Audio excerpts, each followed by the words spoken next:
Tuesday morning, everybody. We are exactly 2 weeks out from Election Day, and we are just hours away from the start of early in-person voting in Wisconsin.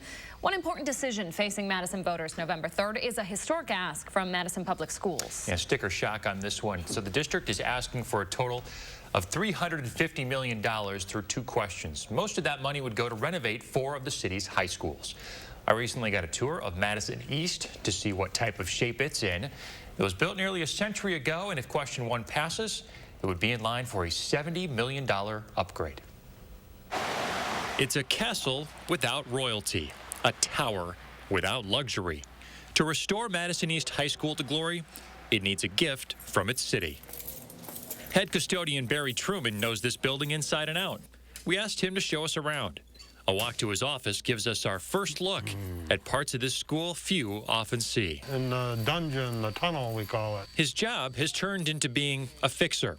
The key is keeping caught up. I get anywhere from 30 to 50 emails a day. Mainly teachers that, need something fixed. Heating problems, cooling problems. At the heart of that problem is a boiler that's more than 50 years old. We run that in the wintertime when it's really cold. And it can be taken for granted, but if kids aren't physically comfortable in the space they're learning in, it's very difficult for them to focus on their learning, and that's something we have to navigate pretty much every year.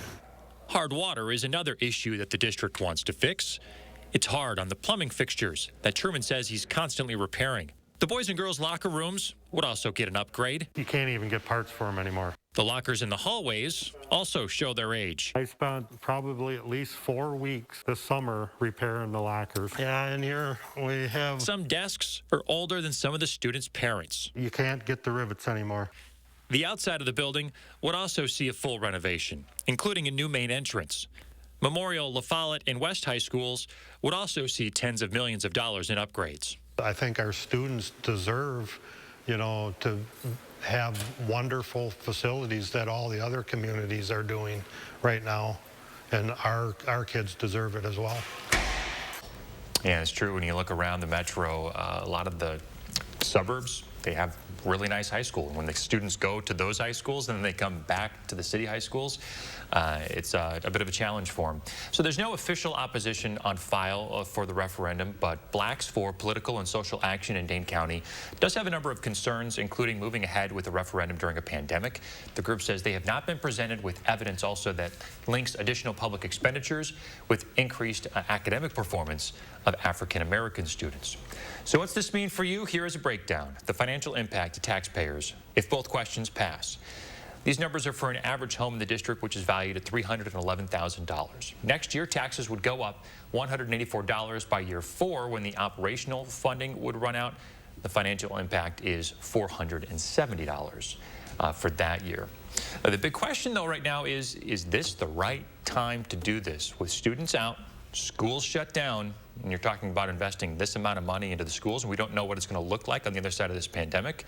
I think that's a huge question that's really at the center of the referendum for November 3rd. No small impact to taxpayers, $500 in the next 4 years. It's quite a bit.